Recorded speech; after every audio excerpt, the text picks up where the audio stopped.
Hi, Warriors. I echo Ryan's sentiment.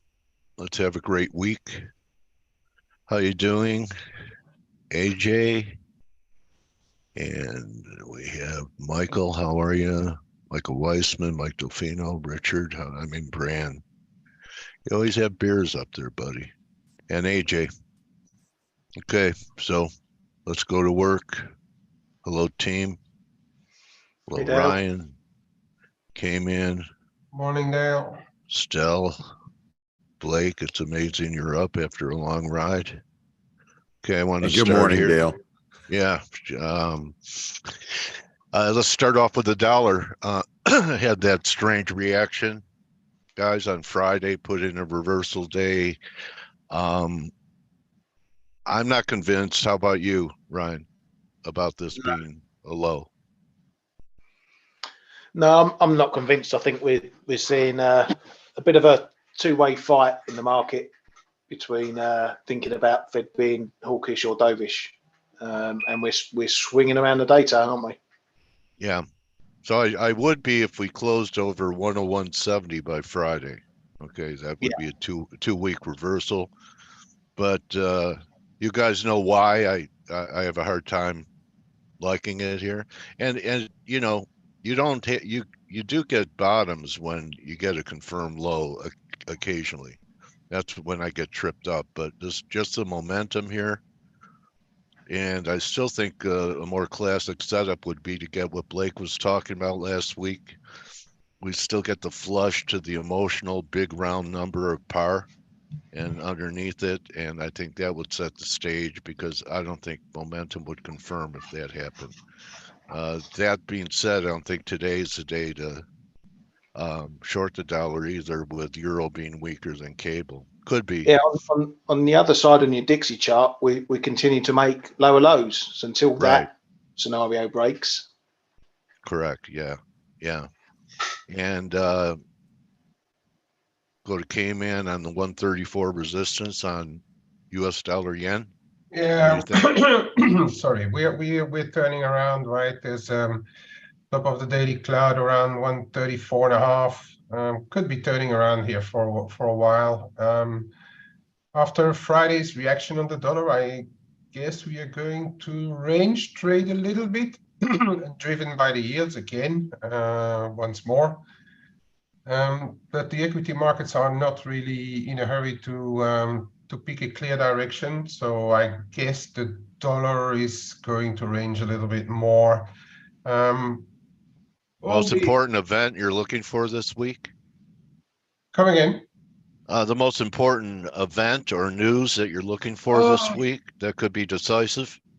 For the dollar, on yen, on anything. Well, on the yen, there's this. I don't think there's really much coming out this week that really going to drive it. But yeah, we have the CPI on Friday in Japan. Okay. Coming up on Friday, so that may be a mover, and will probably be a mover. But then we're already in pre. I think really we're already in pre BOJ at the end of next week, because it's very unclear what the new guy will tell us and what he will do.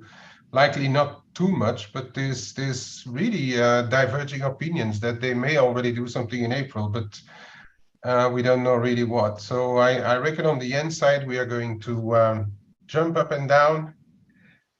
For the time being, with risk holding up okay, with the yields holding up okay, the yen may be a bit more on the defensive, but then next week, speculation about something to do. It's going to be a yo-yo, I think, on the yen. Okay. And for the dollar itself, are there really big market movers this week? I need to recheck, but I don't really have. Yeah, that's what Martin, I think, rightly says. We have earnings this week, and they may be a bigger driver than some of the data we are going to see. Yeah, the S&Ps are like a beach ball underwater. It keeps popping up. You made a nice call on gold. You thought that the metals might turn. So everyone tip their hat to Kman, he said that near the end of Friday's show. Blake showed it, before the big break happened, before the news, forewarned in F.A.C.E. We're bouncing back. Are we going to make a new high, or is there more left to the downside? I have to think that if I'm right about longer term targets in the yen, that eventually there'll be more downside. You can't rule out another test up here to 2100. Crypto looks heavy though, especially Bitcoin. It's kind of hanging on by a thread. Maybe it's not anymore. That was last night when I broke through. So, looks like a nice little topping formation.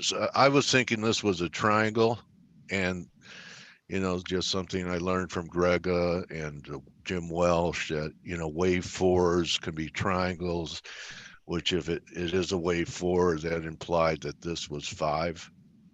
I don't know if we had 5 of 5 in here, but I guess you have to pay attention to what happens around this 28.5 level, see if it negates the triangle.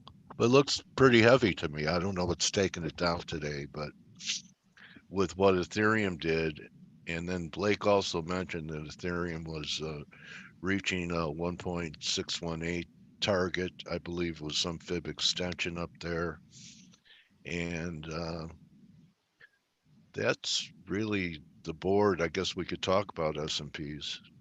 So here I see a 1, here I see a 2, and maybe after a pullback.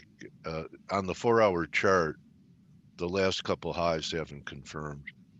So I still think 4,200 on a closing basis is important, and we haven't gotten there yet.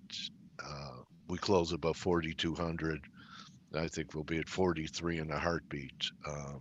That's the next level. Bears will try it, but yeah, that's the way. And then I think you have a pretty good level for when S&Ps are going to do something wrong. Here's the trend line from January. So they kind of they do, not kind of, they intersect around this horizontal line here that's been holding at 40.80. So that's your level that the bears 40.74 that the bears have to take out if they're going to gain control.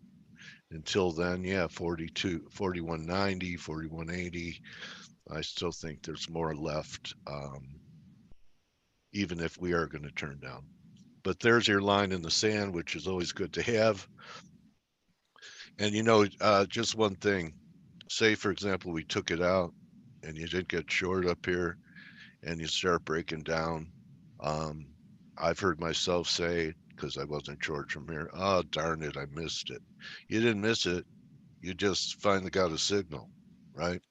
So just keep that in mind. If you don't buy the bottom, you don't buy the top, sell the top, that, you get confirmations of direction.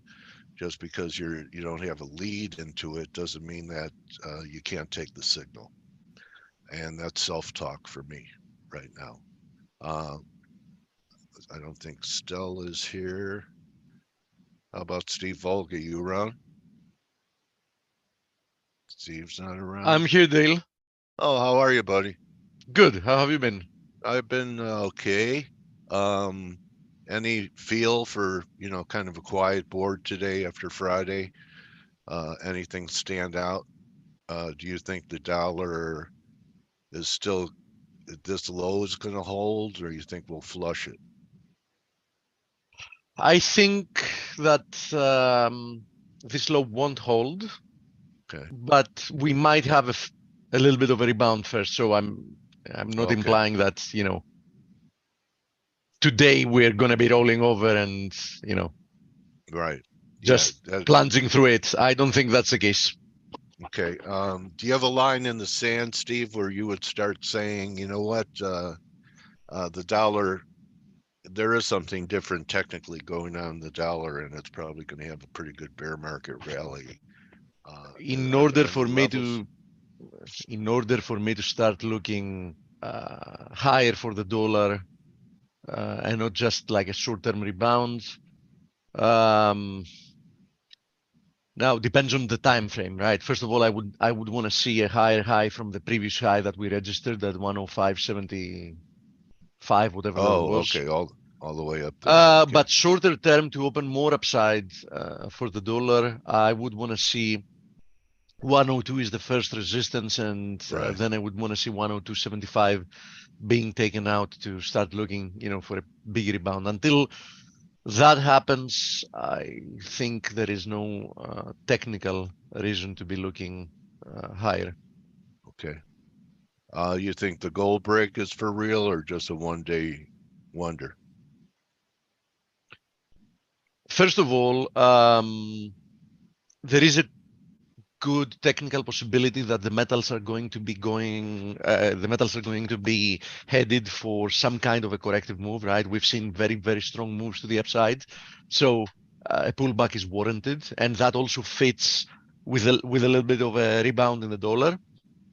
Now, both gold and silver, with big time difference with each other, have broken through the corrective pullbacks, the multi-year corrective pullbacks. So I think they're both in bullish mode.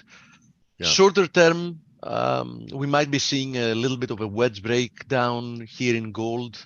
That might take us back towards like 1960 or so. In the case of silver, I think a move back towards 2460 or even 24 would also provide a nice buying opportunity. But I do think that these pullbacks are, buying opportunities than anything else. Yeah.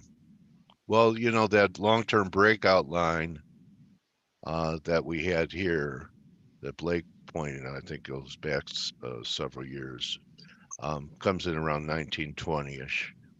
And also some moving averages are going to come in there. And 24 was resistance and is now support for silver. 24? Yeah. You mean here? Okay, yeah, the prior high of that correction. Not exactly. There is a multi-year descending channel. Oh, I see. Yeah, but it's also the congestion zone you're showing there. We had that congestion zone over there. That also plays a role, right? A support resistance area. I mean, silver was extremely overbought also, right? I mean, well, look at this gold silver ratio. Look at that move. Yeah. The gold silver ratio in essence confirms the move higher in the metals, right? Right. Compared to this. Yes. When gold was going up. Yes. Yeah. Okay. Silver went from under 30 daily RSI just at like 8th of March to, I think we topped somewhere at 80 something daily RSI a few days ago, right? So a very strong move from oversold territory to highly overbought territory also confirms a lot of strength in this move up in silver, and the multi-year breakout is obviously, a key technical development. So I think pullbacks, as I said before, towards 24 will be very good buying opportunities for the metal. Okay, to me, this 2450 is going to be really important. Okay, because 2460 is the first soft support area, and 24 a more important one. Yeah, because he actually had a test, intraday test, after it broke through. Yeah. See that day right here? Yep. It tested it out and then blew. So yeah, and the RSI, look at the RSIs compared, 80 and silver got up to 80 while gold was diverging all over the place. Yes, gold was diverging. I mentioned that on the morning edge. On the morning edge, we have the time and ability to dive deeper, into the charts. And this is one of the things I mentioned at the end of the last week, that I've said that multiple times, that when you see very correlated assets or markets diverging from one another, sometimes this is a very good signal. And indeed, this divergence in gold, could have spotted nicely the the short-term high, Yeah. and now a pullback. But as I said, I think these will be buying opportunities. I think the breakouts in the metals are fundamentally and technically valid. There is no reason to doubt them. So nothing like this. I mean, this was $160. This pullback. It looked big then. Now it looks like, you know, it was normal. But when it was threatening 18 down here, it was looking, you know, a little ominous. So, okay. Ryan, thoughts on cable? You live there. You explain it to us. Just because we live it doesn't mean we like it. Do you carry pound notes in your pocket, or do you do everything by credit card? We do it by Bitcoin. Yeah.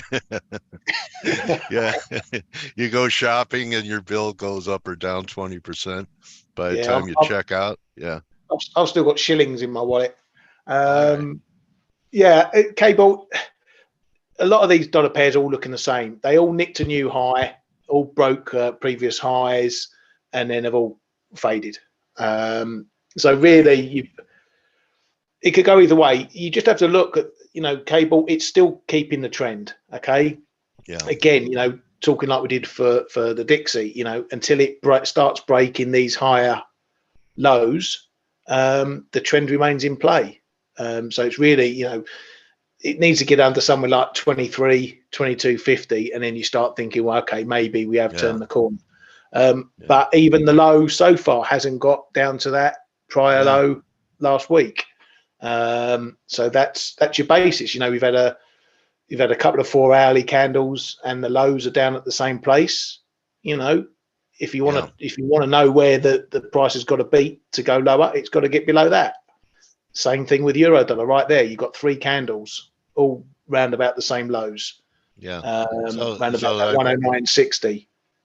So with RSI structure, euro looks like silver, you know, confirmed highs or higher readings anyway, and cable, you know, never confirmed at the high. So euro's still leading it. Are you still a fan of EG? It had a nice week last week. I don't know why it's having a little wobble at the moment, but again, you know, it's up at its recent highs. So I think this, again, fundamentally, I don't see any reason why this should be running higher, except maybe the weight of the ECB over the Bank of England. But I think this, again, is just more a case of cable running faster than euro dollar does. But as Kay mentioned on the flow show, and you know, bring him in, obviously, euro is remaining better bid around the crosses. Right. Yeah, all the way up. Anything on Aussie? You know, it's been the weakness, but look where it held. I mean, there's a lot of confluence right here. Yeah. Could we screw everyone up and rally one more time and take this high out? But even if we went to, like, you know, 68.5, it's still, you know, not the most bullish picture. I mean, even if we grind it up here, or the dollar made a new low and Aussie made just, you know, took out this high, it's still probably the better sell than euro or cable, right? Yeah, potentially. I think if we get a quick return to the high in this one, I think that 68 area goes, and then you probably get a run to near 69s. But then, like you say, you know, how far does that run go? You've got to look at the RBA. Are they going to catch the same cold as the RBNZ? Is inflation going to be more sticky? Are they going to be forced to get back on the hike bus again? You know, this is a really weird, I wouldn't say weird, it's normal in the old days, but it's a weird situation where we're all waiting for what happens next. You know, there's no big trends developing. You know, you can't look at Aussie dollar and think, yeah, it's going to go to 75 or it's going to go to 60. It all depends on how economies play out, how inflation plays out, and what central banks do next. And at the moment, we're in a market where you can't really pick a trend. You just got to roll with the punches. You know, this was important to me. I was looking for a breakout. You know, the play was to wait for a breakout. not just to buy them anticipating the breakout, which is what I did for 20 years. But you know, it's not looking as good. This rally's failing. We're back at support. Is the yen, you know, the stiffness in the yen telling us something, especially if you could, you know, say get through 34 and trade 38 or maybe 140 handle, that everyone's saying, you know, rates have peaked, inflation has peaked, and that we're about to see a decent move in yields. I'm not saying the 10 years is going to go to new highs off this, but it doesn't look bad if it starts getting through some of these areas here. Yeah, but you can't see it going back to those 420 highs, can you? I mean, you know, rates have done nothing but go up, and still yields are below where they were when we traded the expectation of rates going up. So if we can't get there, you can see it getting close. So I mean, just a measured move, 330, 360, a lot of resistance there. Yeah, technically it could get to 390, 390. Yeah, technically anything's possible. I agree. But fundamentally, if we can't get up there while rates are going into 5%, how are we supposed to get up there anyway? We can't even get the short end up that high. You know, look at the 2 years, look at the 1 years, still well below the Fed midpoint, and rates are apparently still going up. So there's people in the market who are saying, yeah, fine, rates are high, but you know, we're not going to take yields up there because we don't think they're going to last. In fact, the market is pricing in that cuts. These yields are not going to last even for a few more months, right? Yeah. So if you get yields up, if you get 10-year yields getting up to 390, what do you think is going to happen up there? They're going to come weighing in to buy it up. Yeah. Yeah. I'm just thinking if it goes up there, what the implications are for other markets too. Oh yeah, for yen definitely, but you know, on that thing, you've got to watch what the Bank of Japan are doing. You know, I know that the semiconductors are real interest rate sensitive, and that's why they've really outperformed. They're pretty big.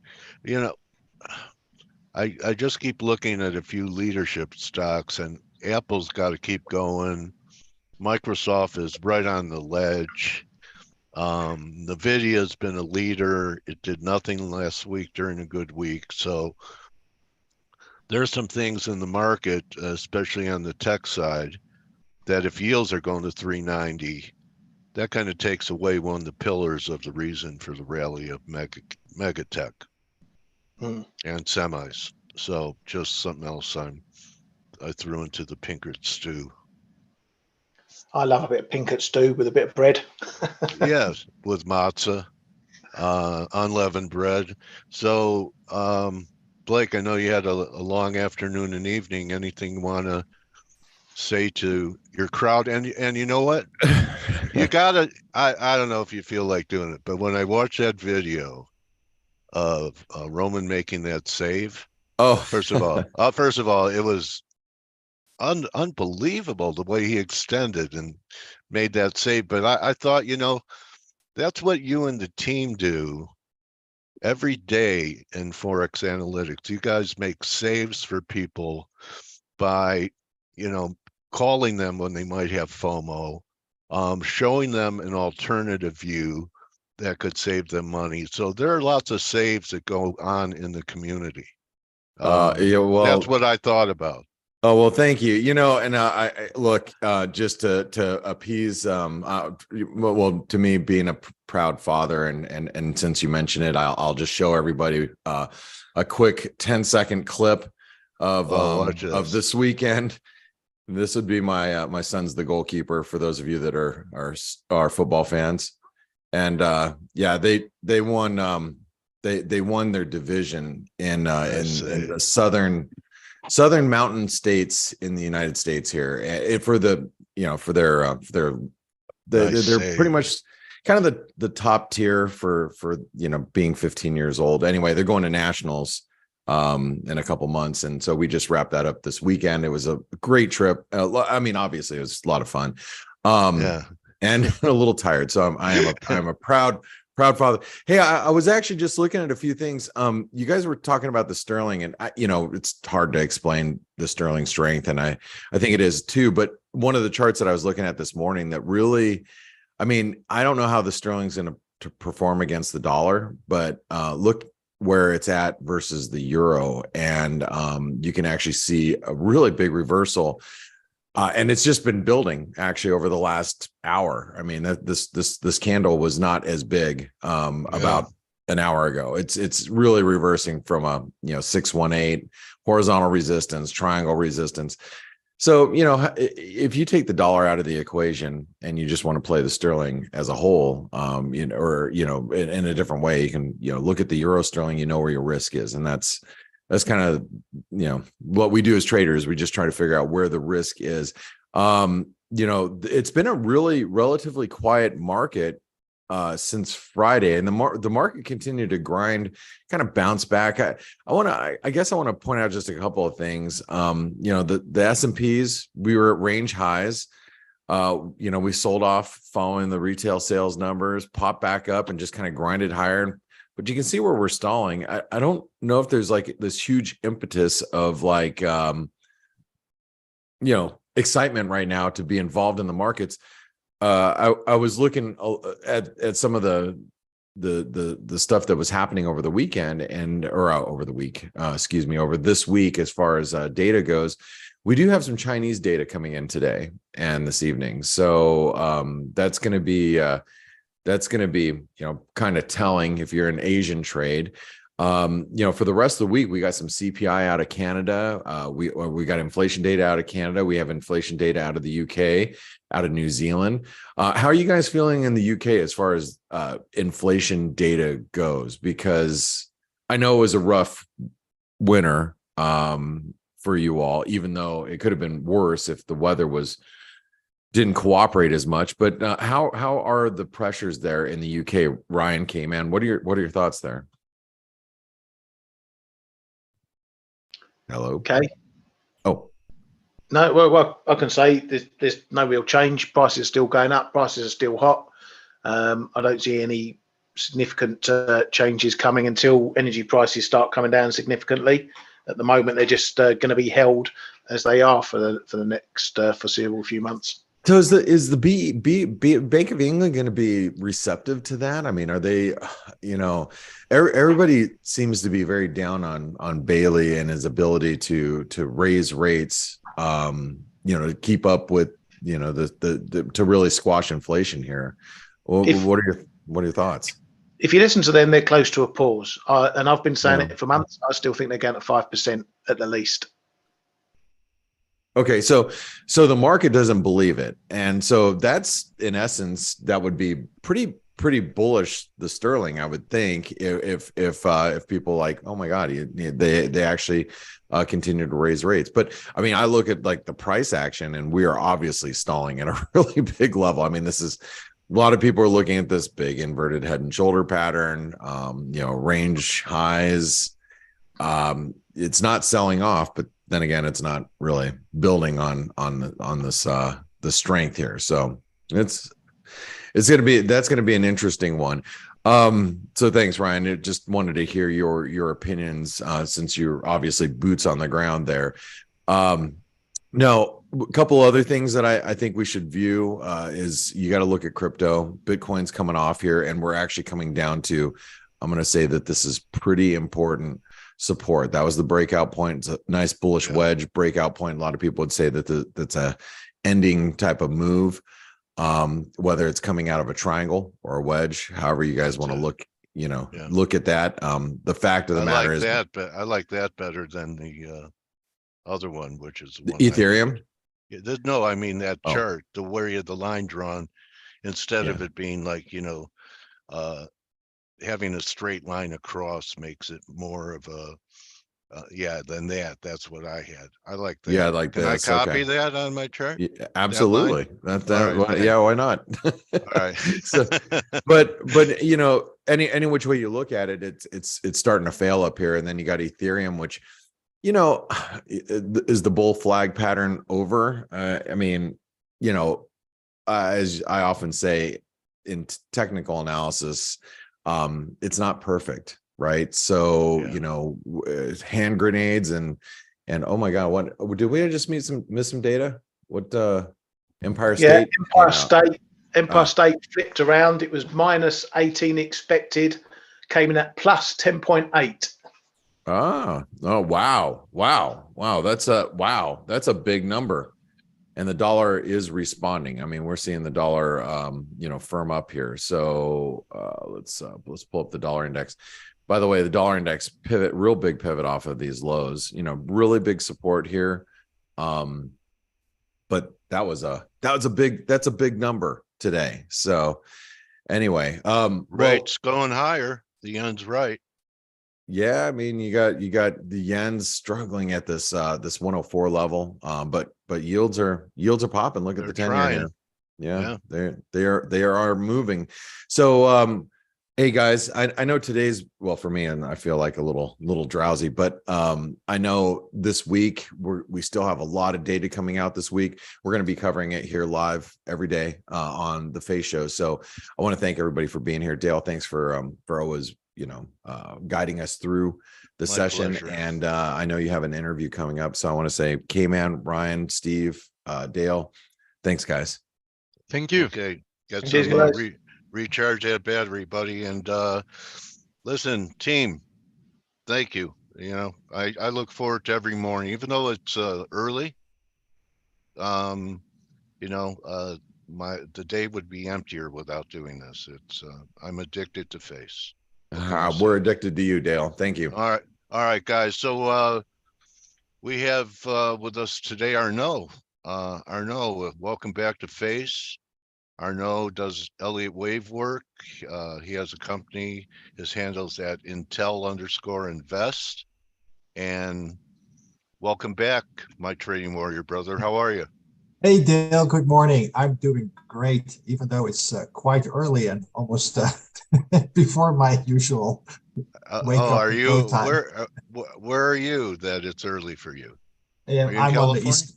I'm in the East Coast, just like you. Oh, sorry, West. yeah, West Coast. Sorry, it's so early. I got my geology anyway, confused. West Coast. So you know, Arnaud for sure. Yes. You know for sure you're on the West Coast if you're up early, baby. Yes. So anyway, let's talk about some of the wave patterns and things that you're seeing and what you're, you know, sharing with your subscribers and people that you're teaching and that follow you. Okay, so this is a That sounds like what? This is just a general Elliott wave pattern. I thought I'd put it up there with my company logo. Of course, got to promote myself, but don't worry about that. Yeah, sure. This is the general Elliott wave pattern where we are most of the time looking for 5 waves, in this case higher, and 3 waves up, which are the dominant pattern is 5 and the corrective pattern is 3. So all the 1s, the 3s, and the 5s are smaller 5 waves, they subdivide, whereas all the 2s and the 4s are corrective patterns, so they are 3 waves. And we can turn this upside down as well.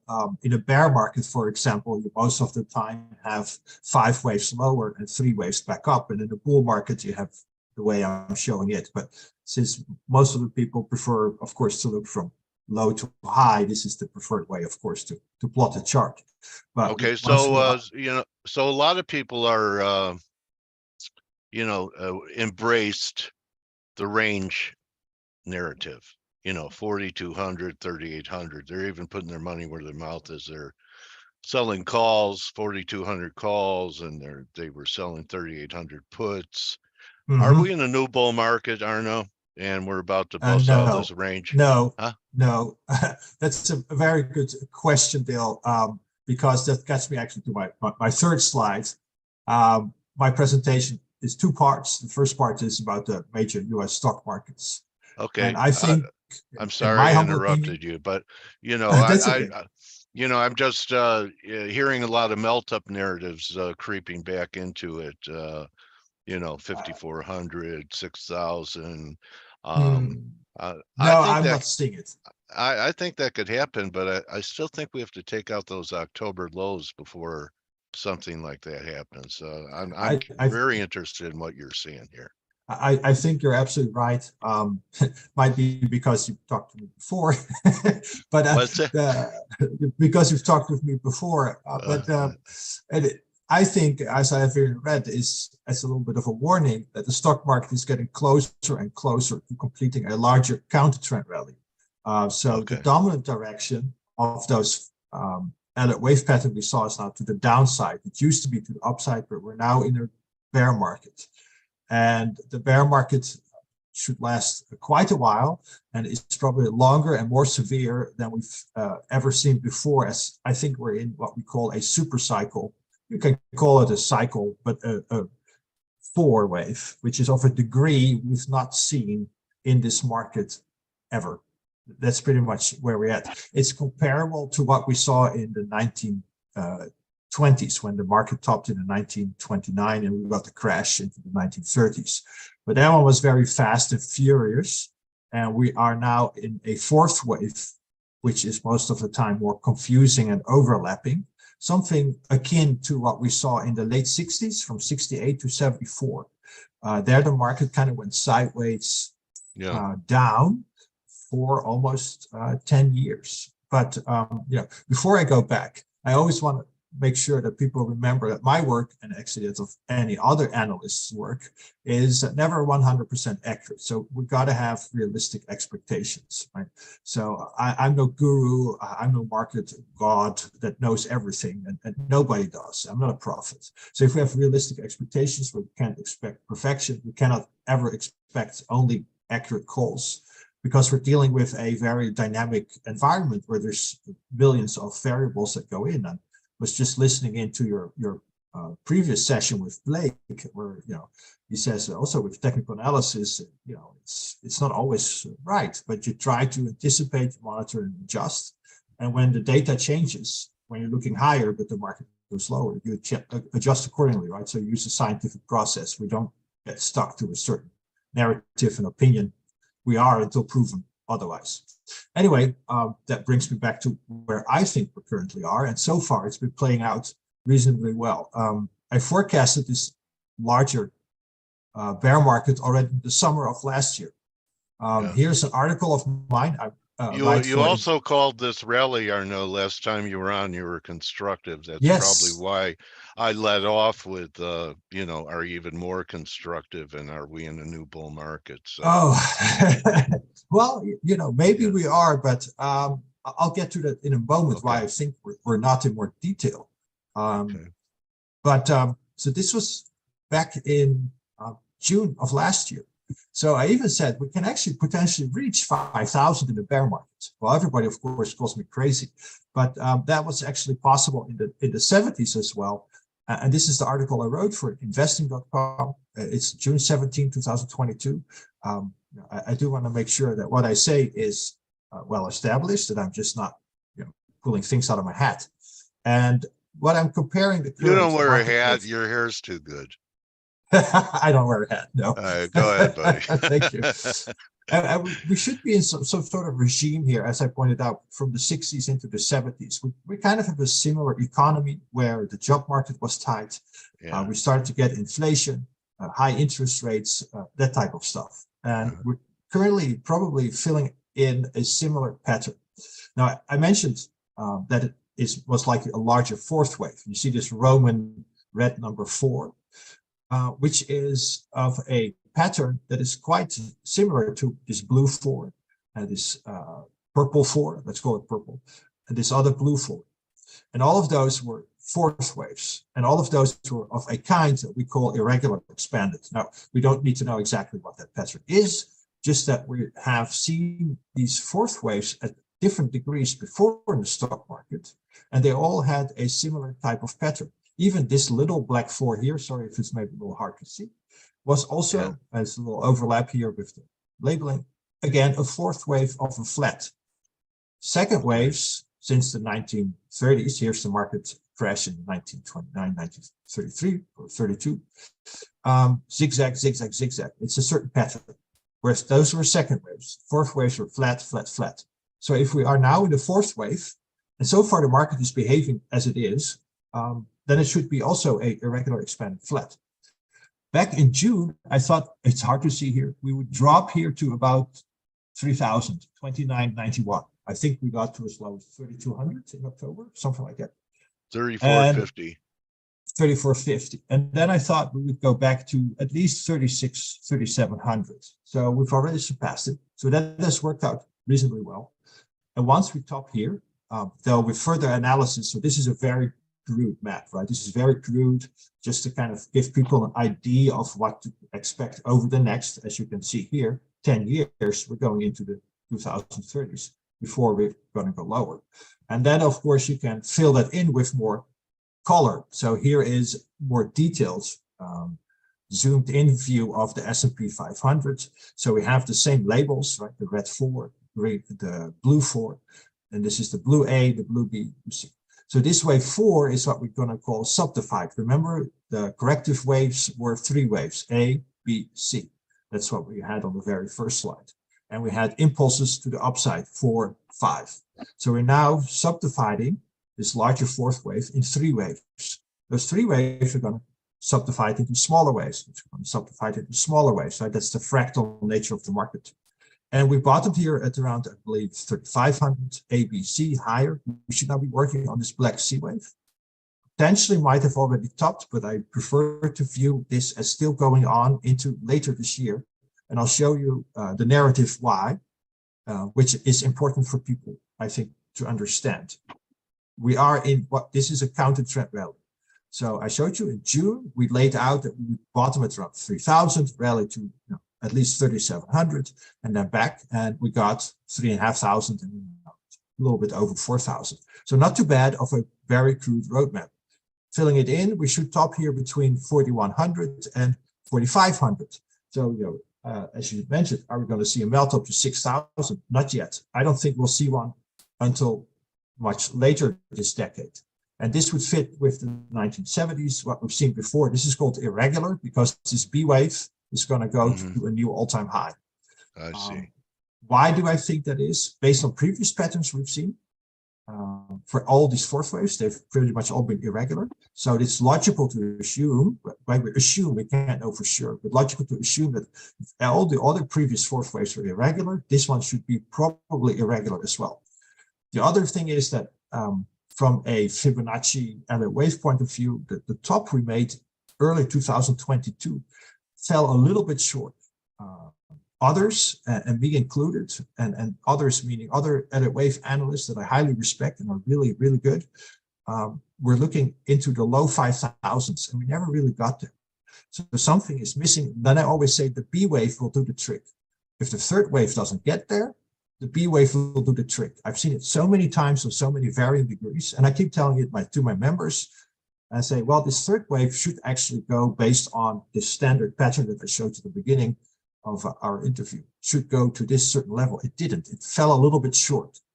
For whatever reason, it fell a little bit short. It wasn't picture perfect. And then most of the time, the B wave will do the trick to kind of fulfill its destiny, right, to say so. Anyway, so we should now be the irregulars trick up a lot.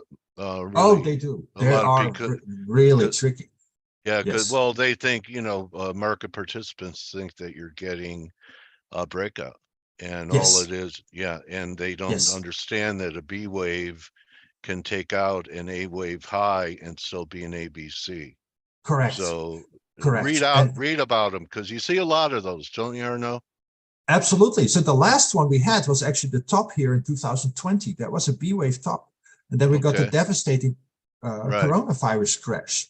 Yeah. The coronavirus crash was a picture-perfect 5 waves that followed the Fibonacci impulse pattern to the downside, picture perfectly with wave 3, 4, and 5 nailing every single Fibonacci extension. It was absolutely edit wave beauty and very easy to forecast once you figured out, oh, we are in 5 waves lower. It did wrong for me. I thought this larger fourth wave had already happened. But again, so we went to new all-time highs, and then the coronavirus hit. But the good thing is, if you take profits and have your stops in place, you don't have to worry at all about, of course, a crash like this. You'll be on the safe side of things. But that's a whole different path we can So talk you about. don't think anything can happen until next year, at least to the downs, the crashes next year. Correct. So again, this Okay. is a little bit of a rough roadmap. Yeah. I've had this roadmap for my members again since June, and it's filled in pretty nicely. I have barely moved the A, B, and C labels. I've barely moved the actual lines, and I'll show you also why. Did we already have the little B and we're in C now? Yes. So we completed this larger blue A wave, and we completed this black A. We completed the black B. So that was, I think, the early lows. 3,800. Yeah. SVB crisis there. Is that your line in the sand for this count now? Pretty much. Okay. And All the current market environment we've had since October is quite typical for a B wave. It's very overlapping. We haven't made much progress since the last 4 months. Actually, we're kind of stuck below 4,200. So careful again. Once we get above it and we get too bullish and sucked in, then the C wave will happen. Anyway, so that was forecasted last summer. Then, if you might recall, since October, we said we'll turn bullish if we break above a key level, which was about 3,900, 3,887 to be exact. And the current rally is that hallmark of a counter trend rally, and they're harder to forecast because they're so overlapping. It's A up, B down, C up, and then another A down, B up, C down, etc. But it's really messy, so it's a little harder to forecast. They're a little less reliable. And that also means from a trading perspective, you should not just go full in. You should trade, I would say, shorter time frames, smaller positions, take profits quicker. Be more tactical. Exactly. Be more tactical. The time of your buy, hold, and wait till your nose start bleeding is, in my humble opinion, over. Now, I don't want to give anybody any trading advice, but you have to adapt to the market environment. Your trading and investing style need to adapt. So this was October last year. I said, was the S&P 500 still on track? I was wondering if that would be the case. But again, in October, we said October 12th that we have to, if you see here on the right, if you can see my cursor, that we have to stay below 38.87. If we didn't back then, that would throw a wrench in the bear's work, and we would start a multi-month bear market of a rally, which would challenge the August highs. And here we are, we broke above 38.87.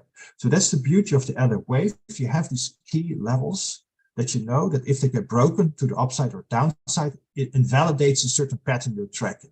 So we were tracking a certain pattern to the downside that if it would continue, could target to about 3,300. Well, it didn't happen. Instead, we went higher, and that was our cue to look for a much larger multi-month rally. That was already in October. So the foresight you can have with other wave is amazing. Now, this doesn't tell us exactly where things will top and bottom before that, but again, you can start to draw a rough roadmap, right? Once you know we've broken above a certain key level, you can start drawing in a larger roadmap. So that gives us then today's. When's your GAN date this year? I'll get to that in a minute. Okay, I just saw it. Do you make anything out of eclipses? No, I don't. No, I don't. All right. I don't. I should. I mean, there's so many interesting things that impact There's the markets. There's one Thursday. Oh, interesting. Let's see how that plays out. Pretty rare one. Okay. Yeah. So anyway, so we have here our rally since the October 13 low, and so the article I wrote here was October 12th. Not too bad. Yeah. Kind of a little bit of a foresight. And again, we broke above this 38.87 level. We did, which is here at some point. And since then, as you can see, it's really messy. This is overlapping, right? It sees up, down, and we're not having this clean look at the pattern like here from August into October. We see a nice, pretty much clean impulse down. 1, 2, 3, 4, 5. This is 1. This is 3. This is 4. 4 doesn't overlap with 1. This is a picture perfect impulse lower, a C wave. And ever since, this has been messy, up, down, up, down. By the time we were in March, we were back to December. We were back into October. Not much progress. The market is not making progress. This is a counter trend now. smaller. I think we're going to get closer to a little bit of a local top, somewhere around 4,200. So we're getting close. We should see a pullback for this wave 4 and then a final wave 5. Why? Because this is also a C wave. Just like we had a C wave here from August into October to the downside, we should now see a C wave here since the March 13 low. So the March 13 low, I think is very, very important. There are a little bit fewer degree or lower degree levels to watch as well that already start to give warning signs that the uptrend has ended. But again, you can see many twists and turns that are all what we call APCs. It's hard to follow. It's kind of erratic. So if it's erratic, then your certainty of your forecast decreases, which is okay. You know, you have to accept and acknowledge the environment we're in has nothing to do with the analyst. It's simply that the market is just a little less predictable. And that's just the way it is. And if you do that, then you can adjust your trading, as we talked about. But otherwise, we're still in a bullish regime. I'm still looking for higher prices to about 4,300. I mean, technically, we're above the 20-day moving average, the green moving line, the 50-day, the 200-day. They're all moving up. I haven't plotted in. I looked at, for example, the Ichimoku cloud. We're above that cloud as well, which is also a trend following Trump. Trend. And compare that to where we were, you know, here in the summer of last year, below the 200-day, pretty much most of the time below the 50-day, below the 20-day. This is a bear market. And I call this the trend is your friend. And if we are below these moving averages, most of the time, it's a bear market. The trend is, in this case, to the downside, and the downside is your friend. And now we can see we've really, truly changed the trend to up. So I think it's prudent to now be more of a dip buyer than a rip seller. You used to sell the rips, and now you should start buy the dips. But again, with in mind that we are most likely in a counter trend larger rally until proven otherwise. Okay. And this has not changed since October. I've had this since October, and so far it's been behaving as a counter trend rally, overlapping nasty. Okay. Yeah, go ahead. No, go ahead. Okay. So I think also, sorry for the typo, it's a disconnect. There's a disconnect between indexes. The rising tide does not seem to lift all the boats. Yeah. I mean, the small caps are pretty much where they were in October last year. And the large cap and the mega cap, I heard you talk about it with Blake, are not, right? They're kind of holding up the market right now. They are 8 stocks. Yes. Yes. So there's this large sector rotation going on, sometimes almost on a daily basis. And we need to see all the sectors of the economy doing well. And apparently the market says the small caps are not doing well, which I think are the bread and butter of our economy. Most people are employed by small cap companies, not by actually mega cap companies. So the market is saying something that can that change? Yes, it can, but right now I'm not seeing it. I don't like the small caps. Meanwhile, as you mentioned as well with NVIDIA, the semiconductors have rallied tremendously. So that's not something that's normal, in my humble opinion. So there's this disconnect. There's no rising tide lifting all the boats. So we should be a little more cautious. And there are bull traders and old traders, but there are no old bull traders. So it's time to be cautious, and it never hurts to be cautious.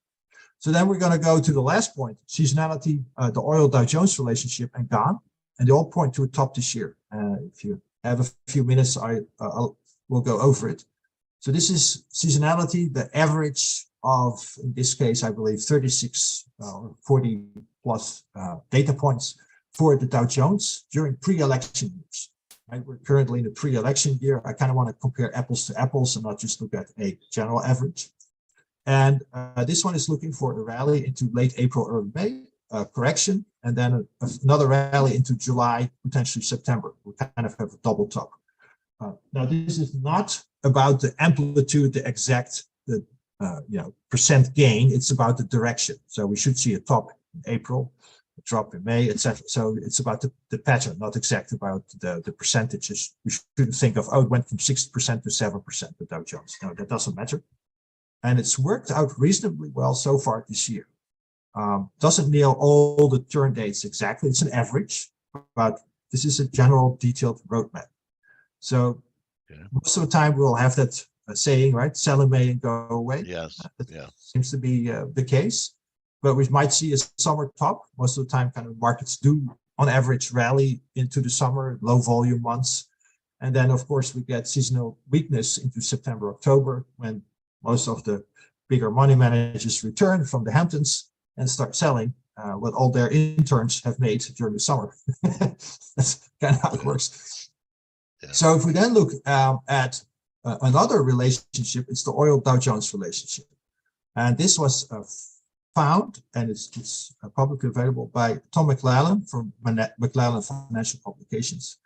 And he shows that what the crude oil did 10 years ago will eventually echo in the Dow Jones. And this relationship we found has held up with, of course, some variability for 120 years.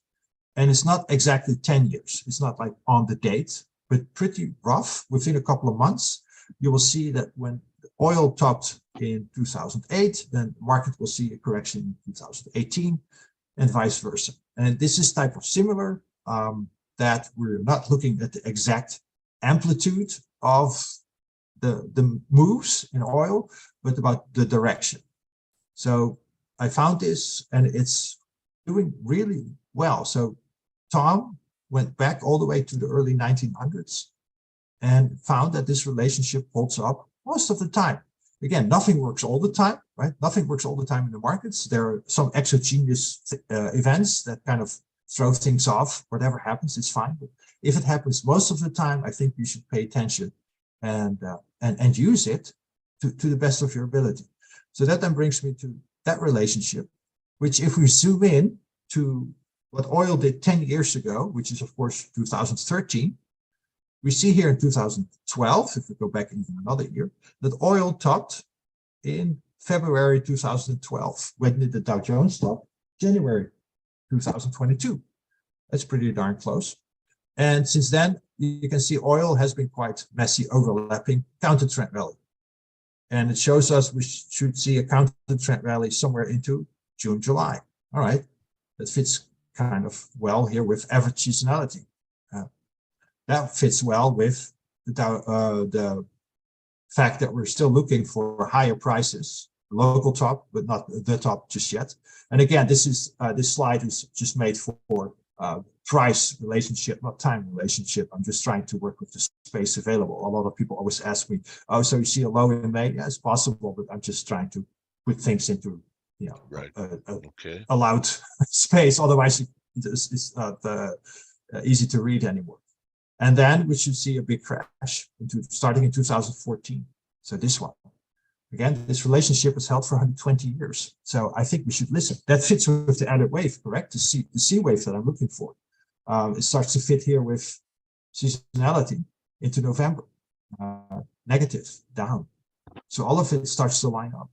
Whatever the reason is, the why, I don't care about. I cannot predict the future. I don't know what this exogenous event will be. I just view it from a technical point of view. We've exhausted the counter trend rally, and then the downside side will continue. The last little piece of evidence we can find for this is by Kman. You were looking already at it, who forecasted that we see a major panic crash 2024. I know it's maybe a little hard to read, but here's 2024. Again, I'm sure we can find dates in this table that are wrong, that have been wrong, that there was no top or no crash. But Mr. Kman was looking for a extreme low. This is since the 1930s, for those that are not familiar with Mr. Kman. He uses certain time price symmetry relationships, I think even planetary-based relationships to come to forecast where the market should top and bottom. This is very crude because it doesn't tell you when the market will top or when the market will bottom. For example, 2022, very high stock prices. Correct? We made the all-time high in January 4th, 2022. That was it. So again, a crash in 2024 can be anywhere between January the 1st and December 31st. You don't know when it starts and where it ends. But it gives us an idea to expect a crash in 2024. He was looking for extreme low stock prices in 2009, high stock price 2013. Everything went well. 15, 16 were the pre-Donald Trump corrective price action. etc. So again, there's certain dates, low stock prices 2003, correct? There's some dates I'm sure that didn't match. That's fine. If you correct 80% of the time, I'm listening. That gives us very good odds. And again, this lines up 2024, we'll see a crash, matches with oil. And again, oil is looking for not until the crash to happen almost over a year from now. But again, this is all plus or minus a couple of months. This is a very rough roadmap. But something is coming and it ain't pretty. Let's put it like that. So Okay. that's my narrative. That's why I have the narrative I have. That's why I think we're not going to go to all-time highs yet. That won't happen until we see that larger B wave we talked about, which will wrong foot again most of the masses before something entirely, I don't know what to call it, different will happen again that will bring stock prices down tremendously.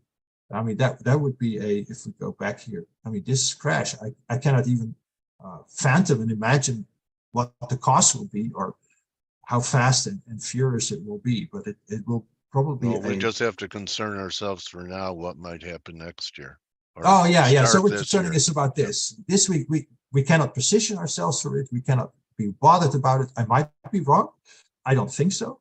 But that's something entirely different. When we get there, we'll deal with it.